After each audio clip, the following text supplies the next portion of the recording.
my friends, and welcome to Postscript. I'm John Petersen from the Arlington Institute, and here in Berkeley Springs, West Virginia, and it's a beautiful sunny day. We're pushing our way into summer down here, and we're happy to have you with us. We're here to talk to our old friend, Freddy Silva. And hi, Freddy. How are you, my friend? Good morning, John. Yeah. Well, Freddy, you've been to our transition talks a couple or three times, I think, now. And you're going to be back again next month in July. And so we're really looking forward to that. And I wanted to get together with you here and have a kind of a lengthy chat about some of the things you've been thinking about and such, and some of the things you've been doing.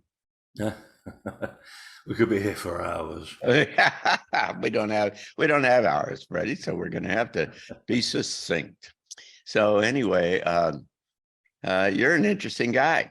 I mean, you're into some very interesting kind of space, and to where you look at history and what the implications are for things that have happened in the past that kind of nobody knows about and such. You know, I used to run around the Pentagon giving speeches like in a previous lifetime. And I used to have a room full of admirals and generals and secretaries and all these guys. And I'd say to them,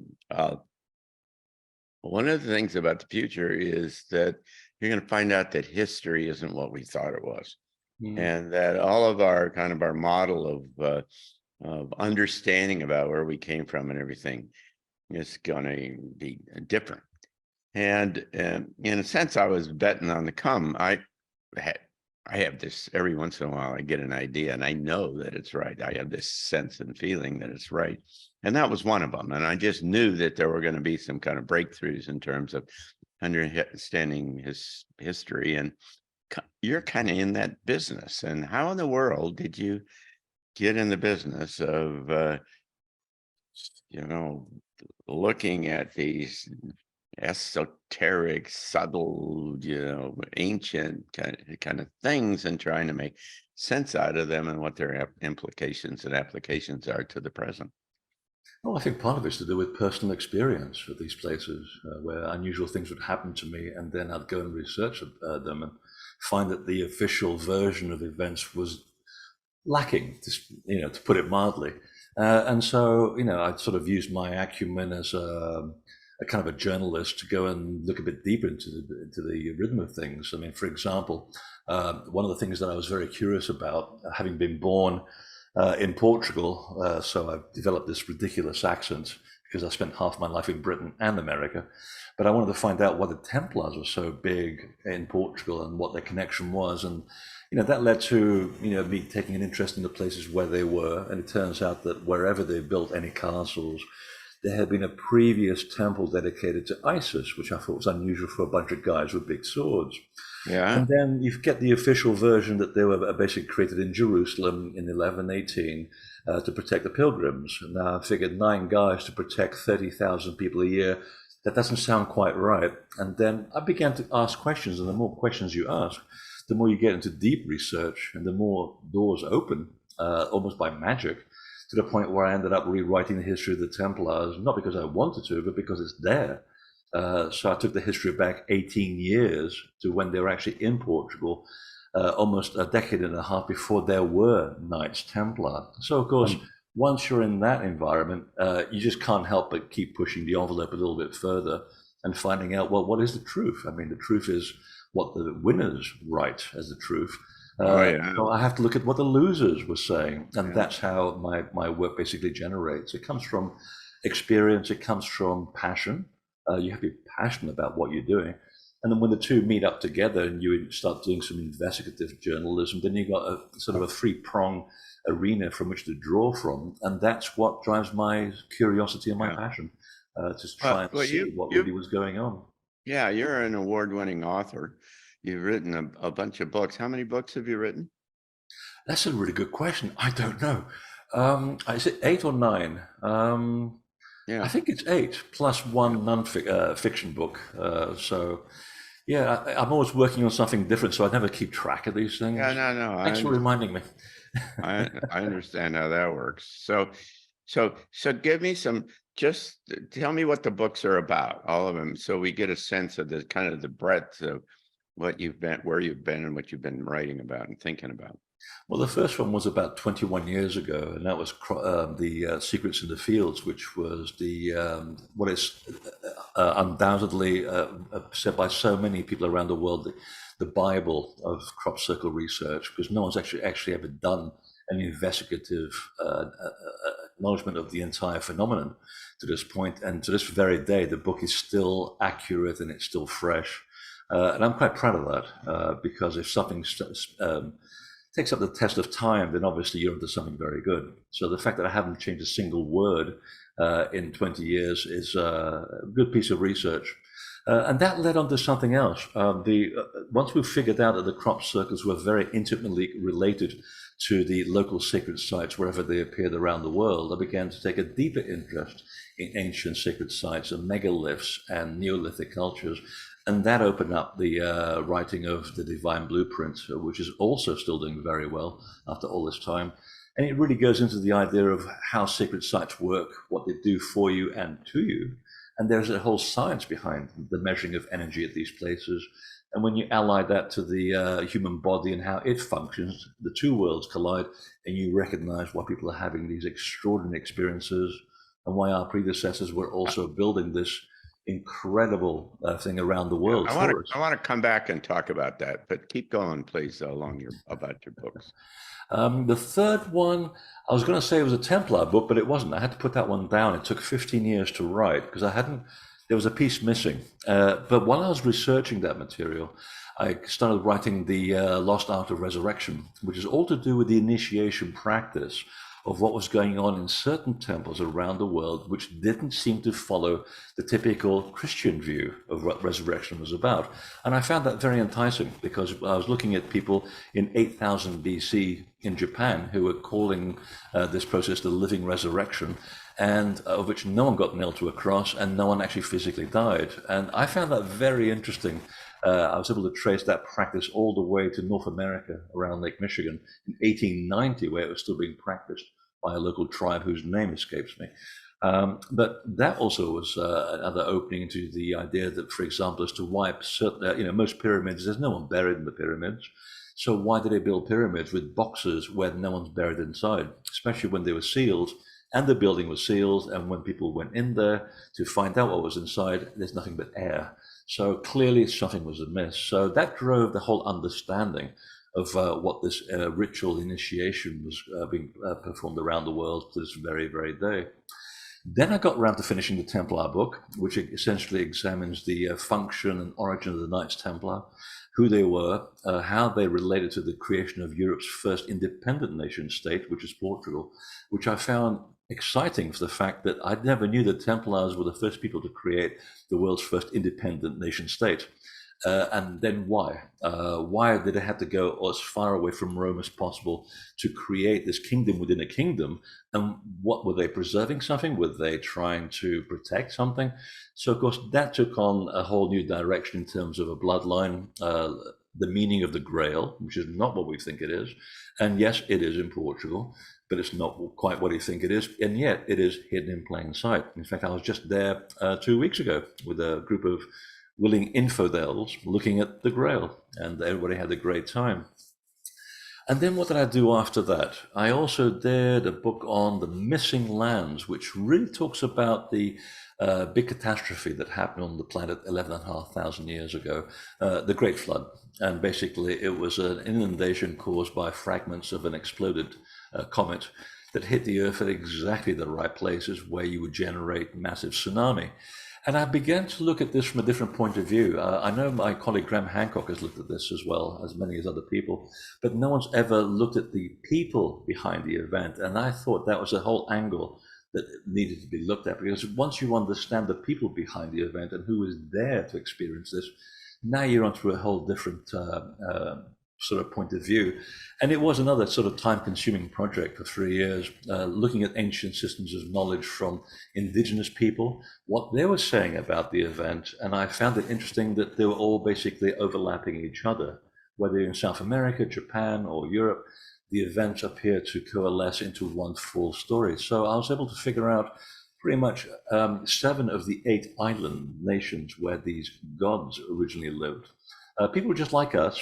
They call them human-like, but not quite human. That's the usual phrase I used to find in the Pacific. And again, that drove another understanding of what was happening in our culture and how we ended up with this megalithic sort of legacy that's all around the world, including in West Virginia, where you are, by the way, with the mounds of the giant people, the Alawani, who gave where is that in West Virginia, by the way? They're all over West Virginia, and I keep saying, and I've done it again, I was going to spend a few extra days coming down to see you and driving around and looking for these places. They're in small towns. Let's do it. I know. I'll have to reschedule my flight, I think. Well, I'll drive you around. We'll go look at graves or something, you know. Yeah, there was one I remember where there were 2 mounds in a small town up in the Appalachia, and the town destroyed one of the mounds to build a Jiffy Lube. So the local school children gathered enough money to buy the second mound and prevent it from being destroyed. Now, how's that for a great story? And of course, the name of the people who, of whom they're named, gave the name to the great river that runs through Pittsburgh, the Allegheny. So there's a whole history there in the Appalachia that we've not even tapped into yet, which would be kind of fun. And then what's next? This is where my memory starts blanking out. Scotland, yes, I wanted to do something on Scotland. I found it fascinating that we have the best preserved megalithic structures in Britain, in Scotland, which is the last place where you expect them. You expect them to begin in the south of England. You expect the whole trajectory to go up, but yet no. They begin around the periphery of the British Isles and they go inward. So I began to look at why that was, and nobody could explain why we had this megalithic culture, where it suddenly popped up from, and who built it. So I had to do some more deep research into the original settlers, who were Scandinavian, and find out from a little piece of knowledge that they gave me 4 pieces of information, out of which I had to get an entire book. I had to learn Armenian, ancient Armenian, by the way, not just regular Armenian. And also, it was when I was in Sardinia looking at their megaliths that suddenly the penny really dropped as to how these cultures ended up on the other side of the world. But it was the Armenian language that was very interesting because it's a foundation of Gaelic, which told me exactly what places like Brogard and Stennis and Callanish, all of these places that we take for granted, are some of the most beautiful standing stones in the world, what they mean and who put them there. And eventually that led to the bloodline of the Anunnaki being found in Ireland and how their megalithic culture also came about. So again, we're rewriting history based on the interpolation of people who were there originally to experience the events, not from the academics in Europe who've been writing it for us. And that pretty much sort of rounds up the all the stuff that I've been up to as far as I can remember. If you build a kind of an overview of what you've learned from all of these experiences, what in 3 or 4 paragraphs, what would you say happened in history that nobody kind of knows? I mean, were there, kind of what a big chronological kind of rundown from where you got a starting point and what happened? Because you've talked about all these pieces, and how do you kind of put them together in a I think the biggest thing is something that I coined, the ancient sacred sites were built as a kind of an insurance policy, not just for us, but also for the earth. And that's the one thing that keeps popping up again and again. And it's where they're placed. They're always placed very strategically along the earth's electromagnetic grid. They're always placed at major points of intersection of plates where there are, for example, in France, the biggest concentration of megaliths are on France's most active earthquake zone. Right. So who did this? Who did this? This would have been pre-Neolithic people moving from Ukraine and from Armenia back in 6000 BC. Well, why would they have known how to do that? That's the big question. In your mind, huh? That's the question. So we have the option of Space Brothers, Yeah. Shamanic influence, which is absolutely possible. You can tap into the origin of any living organism, depending on how you use your natural ability or whether you take certain substances. And they Right. do that in the Amazon. This part is censored. So we don't know. This is what I'm trying to get at, I think, trying to get to the origin of where we come from. And one of the 14 documentaries that I've produced is based on Orion. It's a quick one-out overview of the importance of Orion in each culture in the world. And the one thing that comes across very clearly from people who've been here long before us was that Orion at one point was the origin of the gods, who are people just like us. They're physical. They're just much taller. They're very light-skinned and blonde and red-headed, by the way, which is you don't expect to hear that, because that really links to the origin of Caucasian culture. But Is that why the Irish are redheaded? Absolutely, that's where it all comes from. And there's this obsession that's originally where the gods came from. And in several cases in Polynesia and Japan, they talk about it being the origin they're not of redheaded. humans themselves, which is very unusual. And again, there's so many people who have these stories in their shamanic tradition. They're all dying of old age. And I'm running around trying to collect as many of these as possible. But the information is still there. And what I can gather is that at one point they could get to and from Orion physically. Right. Secondly, they began to, and we're talking about 50, 80, 100,000 years ago now, a long span of time. All we can safely say is that we know what happened in the last 15,000 years. So, and then they said after a while, they forgot how to get there. So they built special buildings that allow them to place their bodies in the building and transfer their molecules from A to B. Exactly, pyramids. 3, then they forgot how to do that. So they had to do it shamanically, and that's how we connect backwards and forwards to the bell stars of Orion. And this is why that sort of constellation is so prominent in all our cultures, and why so many of our ancient monuments, and especially the most ancient that's interesting, point and reference that particular constellation. So all of these kind of Orion-like kind of configurations are all tied to that group that came at one time early on. And humanity or life on this planet went through a series of kind of sequence of kind of evolutionary kind of. I think it's adapted over many hundreds of thousands of years, and one of the things that we tend to do is every third generation forgets its history. I mean, right now around the world, there's a focus on voting for strongmen for dictators. It's become popular again to like dictators, and you see it happening now in the political spectrum. And we've forgotten in 3 generations where that led us. It was not a good place. So again, the monuments are there to help us remember our past, where we come from and where we're going. And when we forget who we are, we go into these places and we're somehow rejuvenated. I mean, I take many people to Egypt. We were talking about this earlier. It's next to impossible to get on that trip unless your finger's right there when the email arrives. And I watch people going there with all the trouble in the world in Cairo on the first day. And I tell them, don't look at your cell phone. Forget about your iPad. Unless you have family or business to take care of it, don't check your email. And I guarantee you in 10 days, leave it with me. And I'm going to show you a very different way of living just by being in touch with these places, by experiencing these places and putting yourself in these perfect environments. You remember how perfect a person you are. And I watched these people get back to Cairo airport 10 days later, and the shock of the noise and the fear that comes towards you, and you realize, my God, this is what I'm living in. This is why I'm so tense. And you can tune it out. All you have to do is say, I'm going to basically spend today figuring out how much time to give this or social media or phone calls, and I'm going to manage my life in a very different way. And I've seen people's lives change because of their interaction with the sacred space that I've taken to.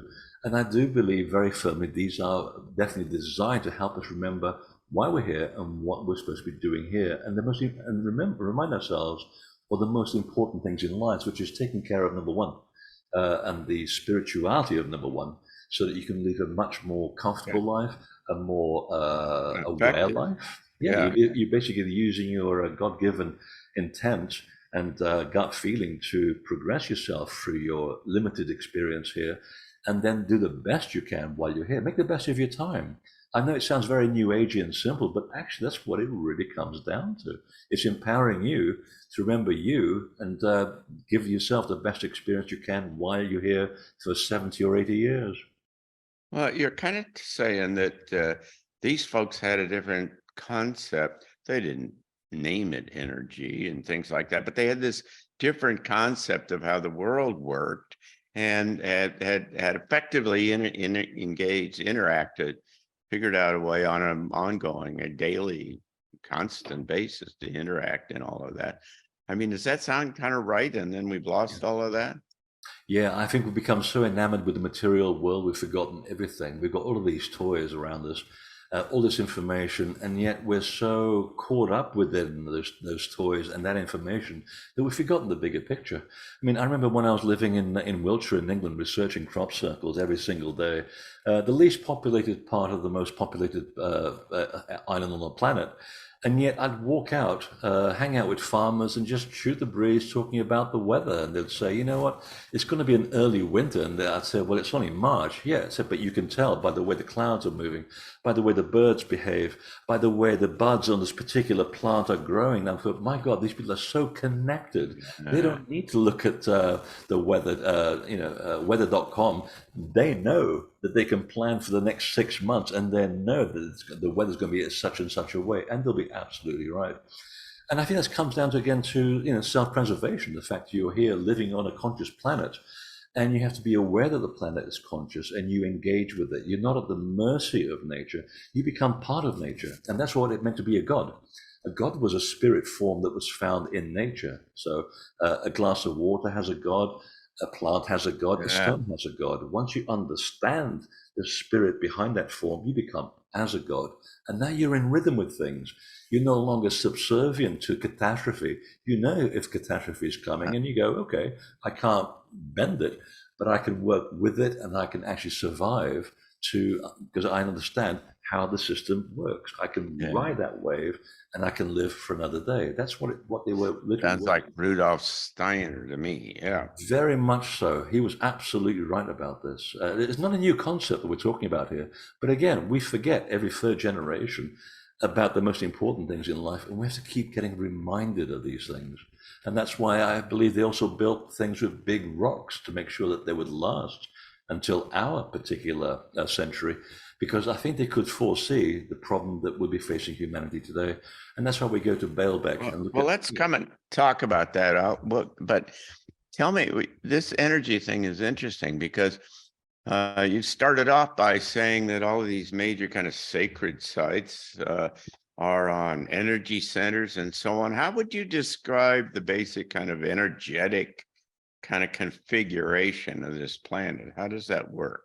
It works just like the human body. I mean, we have arteries and veins that allow the blood to flow through. By that action, we live. The planet works exactly the same way. Both are mirror images of each other. Now, many of us can't see the telluric currents flowing through the Earth. And there's millions of them. I'm sitting on one of them right now. The only place on the whole building where the current runs through is the only place where I can put this desk to do my work. So I'm feeding off this electromagnetic system, and my body's electromagnetic, and it's also giving something back. So my thoughts go into this current. The current feeds me as well. It's a two-way system, and our predecessors knew this because they could sense it. And Aboriginal people to this day, they can see it. So they're like acupuncture points, right? Wherever they cross, wherever they intersect, they form these X points, and they form the kind of acupuncture point. And these stones. And then they grow. Why would they build a sacred building or a facility? Well, this is the interesting thing. If you go and ask, for example, most Native American people or Aboriginal people, they never built anything because they could see, they could sense the energy. For them, it was superfluous to add to whatever's perfect. So they would take themselves and still take themselves to these hot spots, and they go, oh, okay, I feel better now, because it's literally stimulating your electromagnetic field in your own body. It stimulates all the water in your body as well, which is very important. So once you forget where you are and who you are, you stand on these places and you feel whole. That's where the concept of holy comes from. Now, fast forward thousands of years to the Neolithic, and we've kind of got to see these things. We're getting much more concerned with material objects. We began to realize that we can't feel and see as much as we could. Only a certain special people could do that. So we put big stones in these spots to make sure that they wouldn't go away. So once you see a pyramid or a massive menhir or a dolmen, you know that that's where the energy is. It literally is marking the spot. And because of the choice of stone, which is very high in metals, specifically iron, magnetite, and also quartz, you can program that stone to make sure that that energy never, ever leaves. And this has been proven in Princeton. I think it was proven about 1982. They did a peer review experiment where they tried to alter the computerized drum beat, and they succeeded. And of course, all they were doing is sending a piece of intent to a piece of silica on the motherboard. It's the same thing with the stone. We just happened to change the shape of the receptacle. But it's the same concept. These buildings are literally marking the place where of energy we usually can't see, and also making sure that it doesn't move, so that when you go in, you become a receptacle. And What do you mean it doesn't move? How does a stone keep it from moving? What's that? How does that work? Because you can tell the quartz in the stone what to do. If you send intent with your attention and intention to a very specific position, let's say, for example, I'm going to use this as a crude example, these eye drops. Let's say this is a stone, and this stone is made of granite, and it's usually granite that's important, and it has a specific type of quartz in here, same quartz that was used for the first radio sets, by the way. Mm-hmm. And it's silica. It's a receiving substance. It's piezoelectric. So what it requires to activate it is an electromagnetic signal. Now, your intent is an electromagnetic envelope of information. And if you can send that to the stone and tell it, your job, stone, is to make sure that this energy line that you're standing on is not going to go away forever. And you keep repeating that. People go there, they put prayers, they emphasize that intent. And over time, it builds this kind of needle where literally this electromagnetic fingerprint does not move, because these lines do wander around. That's why they were called the serpent lines or the dragon lines, because they succumb to the Earth's rotation, the gravitational pull of the moon and the sun, and so forth. And of course, people's thoughts as well. So once you basically tell the stone, like a computer, that this is your job, that stuff is not going to go away. So that's why when you and I go to sacred places, you feel there's something unusual when you cross the entrance. Interesting word, by the way, entrance. You are entranced the moment you enter the building. So you do feel a bit different. And I've never, ever seen people getting angry in sacred sites, because, yes, it does something to you. It puts you in a state of reverence, much more closer to the natural element of the earth. And that's what it's trying to do. It's trying to basically disconnect your ego from your body. And basically, you are in search of something greater than yourself. You're connecting with the nature spirits. Yeah, but it also sounds like an entrainment where you get multiple people, say, folks coming to a cathedral to worship are in training and you continually refreshing the kind of underlying signature or something like that. It's kind of the same thing. There's a big difference, though. I mean, if we go to church to do things for a religious reason, let's say, and of course, this gets me onto my favorite subject about the Catholic Church, because they were trying in Europe to find out what I've just been talking about was all about. They didn't understand these concepts. You had to go and join mystery schools to understand these concepts. Now, they had no access to this. So they put their buildings on top of the old sacred sites, hoping to gain some kind of special power. The problem is that the intent, unless you can override that intent, and you have to know how to do it, you almost have to erase a piece of cassette tape and put a new song on there. Unless you know that step, which is it's a simple yet very unknown step, no matter what you do, you're just brainwashing people to entrain them into believing that somehow your religion is the best thing that's come along since sliced bread. Yeah. But they're not succeeding, because the underlying intent of the sacred site works on a different frequency and a different purpose. So if you go back to these places and you basically pick up on the original intent and you add your intent, and your intent allies with the original feel of the spirit of place, then you're basically amplifying it. It's like watering a plant. You just keep adding more water, and the spirit of place grows in kind. We have many examples in the south of Britain, especially holy sites like holy wells and sacred springs, which are like that. people know the local folklore that this specific well cures eye problems, or this one is to do with rickets, this one's to do with Oh, scurvy. wow. And so you add that intent, and basically you go to different places, and it's the specific intent overlaid to the original idea that basically keeps the place clean and surviving until our era.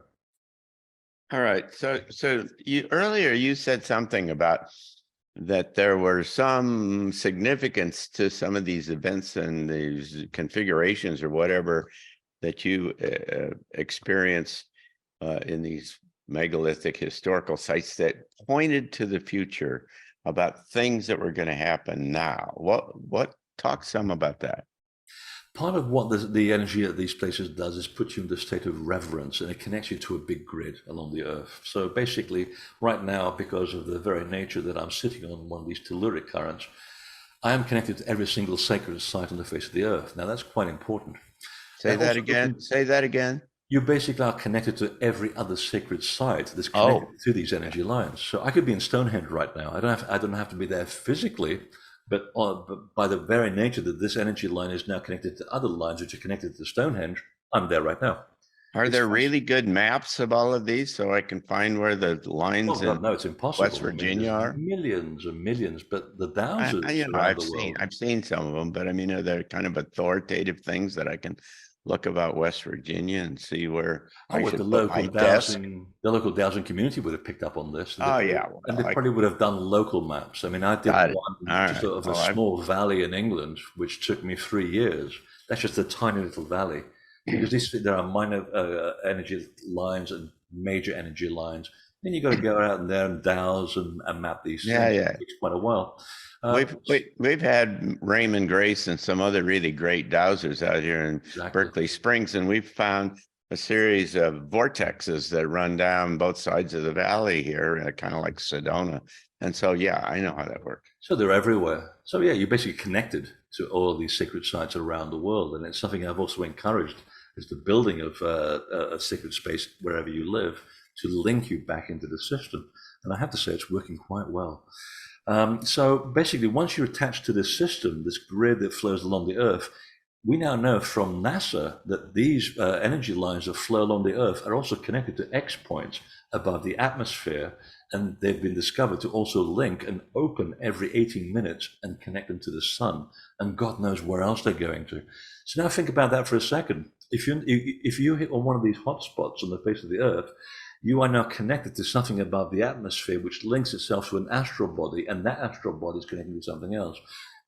You're now, through concentration, able to connect with an astral reference library, which means to a certain degree, you can figure out what's coming up next. Now, predicting the future is very difficult for one reason. The prediction is only as accurate as the moment that it's made, because for the use of free will, our actions will change that outcome. So you have to keep checking in and checking in and checking in all the time.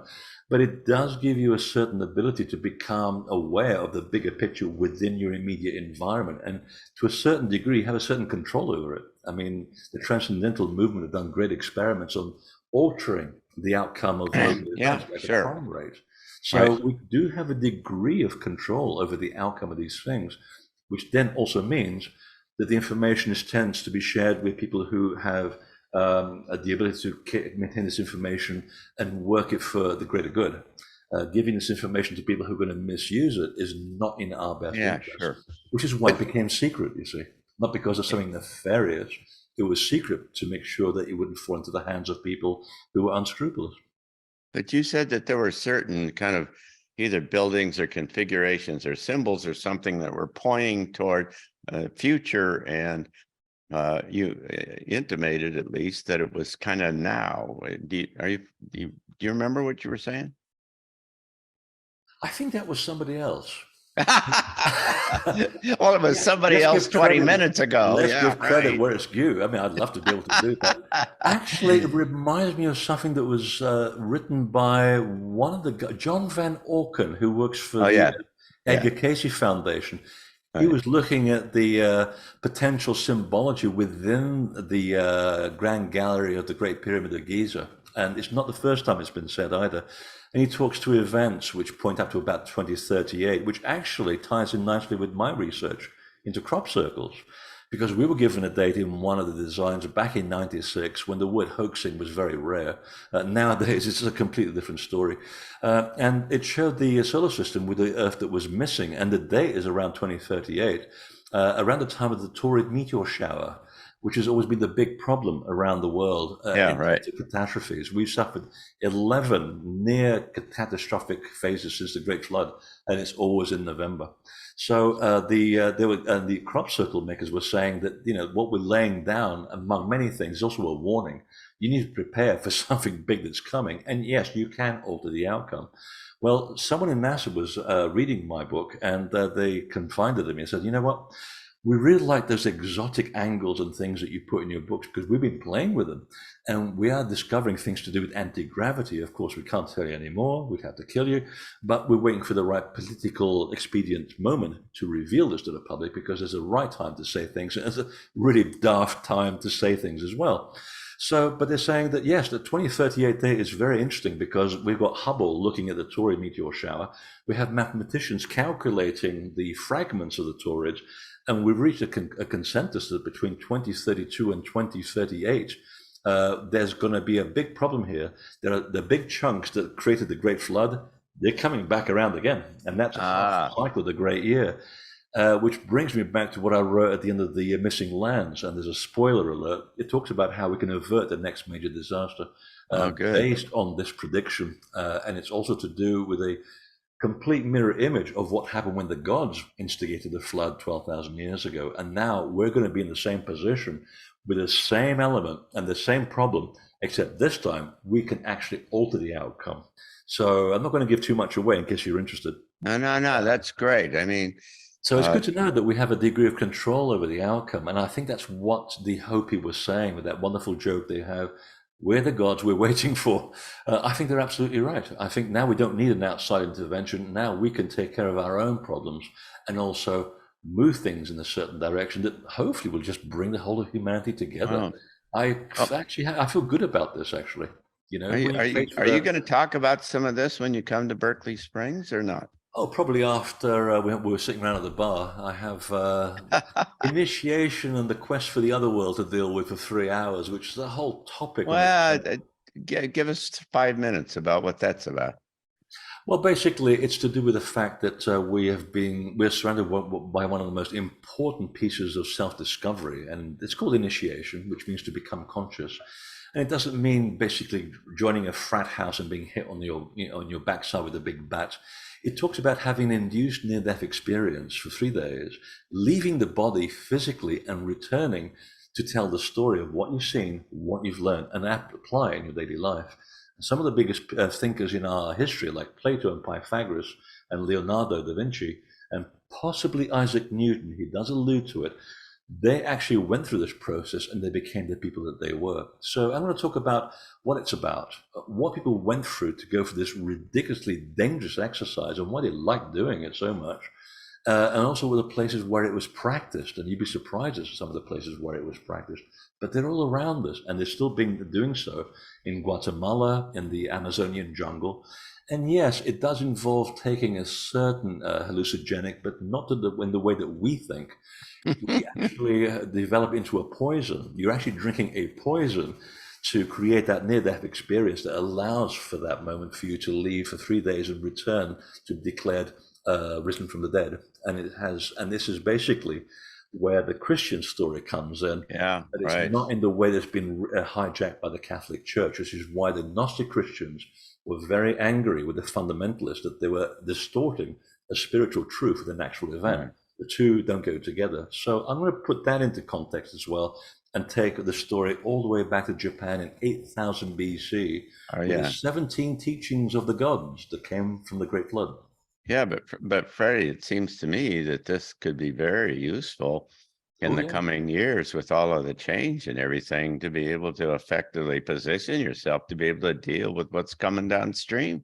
Absolutely. And again, discover, the godlike nature of who you are and what you're capable of. It's the most important thing in our lives. Well, that's the essential kind of characteristic here, is this rising to a new level of kind of awareness. I talk about it in terms of expanded awareness, but in both in terms of how the larger reality works and who we are within that context.